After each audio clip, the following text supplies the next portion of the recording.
Gusto mo'y paulit-ulit na lang maayos sa sarili.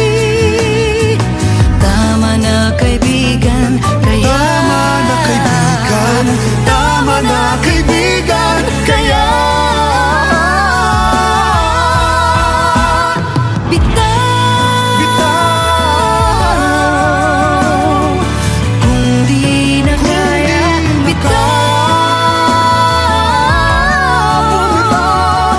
habang maaga pa. Huwag nang hayaan ang puso ay masaktan.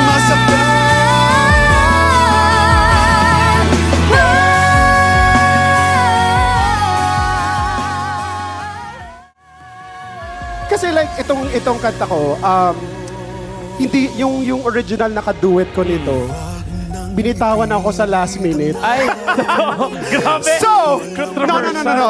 Ano lang naman yun, schedule problem, no? Schedule problem. Pero biglang ka-dinner ko yung nag-iisang songbird, Miss Regine Velasquez. Grabe naman yung... Nung narinig niya, sabi niya, o di ako ang mag-record.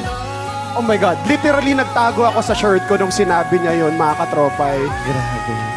Sabi pa niya, kung gusto mo lang naman, sabi ko, Miss Reg, parang wala pong hindi gusto makaduet ka sa Plus, mga ikaw singer. pa yung nagsulat ng song. Yes. So, someone Yes. na songwriter, makanta yung kanta mo ng nag-iisang Kaya song. alam mo, kanina nung nag-usap tayo, totoo yun, after nung recording namin, pag uwi ko ng bahay sa parking area, bumuhos talaga yung luha ko. Kasi Sabi mo nga, hindi natin, sino ba nang mag-aakalain na makakaduet natin?